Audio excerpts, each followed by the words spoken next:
Hello, welcome folks. Welcome back to my channel Reality Not Fantasy. So based on freedom of speech, today I would like to talk about my personal opinion, and as far I know all people are educated and intelligent. So I would like to tell you guys think about brown rights and the democracy of Canada, because Canada is a multicultural land. So we should rethink about brown rights, because if brown votes matter, that means brown rights matter. Although, when a baby born, however male or female, in that moment everyone belongs to Sanatan Dharma. Then I don't know why K group targeting Hindu temples and Hindu peoples. Try to understand the political propaganda, and brown peoples should reunitedly can write their own fates through brown rights, and think who or which party is going to be benefited and who will eat the cream of the cake. Think about that. One more important things, I'm a brown Hindu. Respect to my parents, seniors, teachers, juniors, sisters, cousins, wife, friends, everyone, all human beings. And as far I know, we don't like I don't. As far I know, it's my understanding. We never married to our sister or cousins for joke support. It may be part of any other culture, but that's not Hindu culture. But however, during thinking matters, we always think through our brain. We don't think from the lower part of our body. In Western world, we observe any political party run by skin color.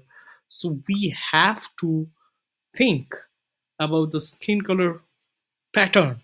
So white, black, brown. So there should be three if we play skin color game. And always think, and generally Western politics thinks from the lower part of the body, what I observed. But in Eastern world, political parties runs by religion, and we have a good experience about partisans. So I suggest no more divide and rule game. So we have to choose very carefully during Canadian election which party fully supporting brown peoples and respect our cultural dignity.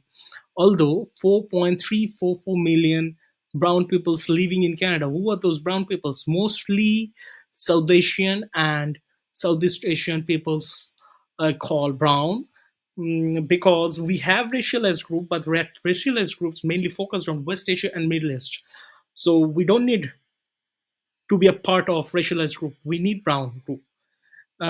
Think how brown peoples get will get equal rights in STEM, science, technology, engineering, mathematics. Why research fundings and scholarships are disproportionately distributed? Why, if a brown people wants to start a business, won't get banking support? Why brown peoples are not getting white collar jobs? Why there's gender matters during job selections? Why brown men and women are not equally treated like others? If anyone raise voice, why brown indigenous peoples get suffer by the institutional discriminations? Why brown peoples are suffering in the judiciary system of Canada? How long this type of hypocrisy we will see? How long brown people have to be part of systemic conversion? Do you honestly think underrepresented brown peoples required their own rights in Canadian culture? So raise your voice. Do you really think in the Western politics marginalized brown people's culture? Uh, think and rethink. Then give your vote in the right place. So how many brown peoples live in Canada? 1.86 million people of Indian origin living in Canada. 0.1 million people of Bangladeshi origin living in Canada. 0.3 million people Pakistani living in Canada. 0.14 people Sri Lanka living in Canada. 0.04 Nepali origin living in Canada. 0.003 million people living in from Bhutani origin living in Canada. 0.01 million people of Burmese origin living in Canada. 0.96 Filipino people living in Canada. 0.55 million people of Mexican origin living in Canada, and 0.77 million people of Sikh origin living in Canada, and 0.9096 people of Afghan origin living in Canada, and 0.01 million people of American Indian origin living in Canada. So total 4.344 million peoples, and that is a huge vote. It's a game changer vote. So who will support us? We will support them. Who want to deprive us? We will deprive them. Who will try to manipulate and put a systemic conversions? We don't support that systemic conversions or any that type of negligency or that type of dirty politics.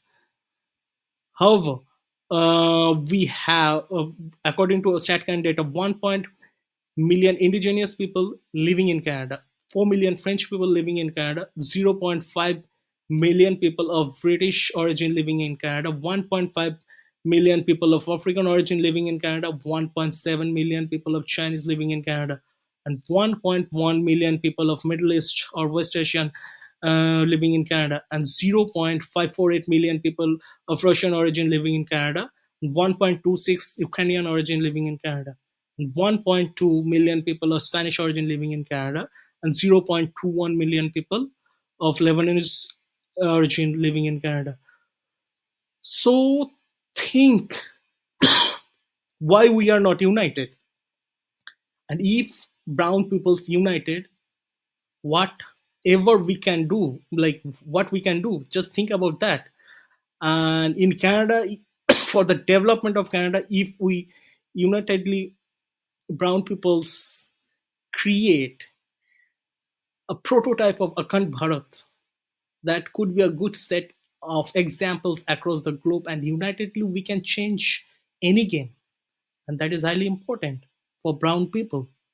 So I would suggest rethink and try to focus how brown policy can be introduced in the Canadian Charter. That is highly important matter. Thank you very much. Have a nice day,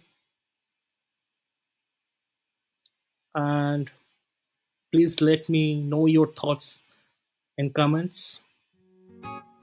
Thank you.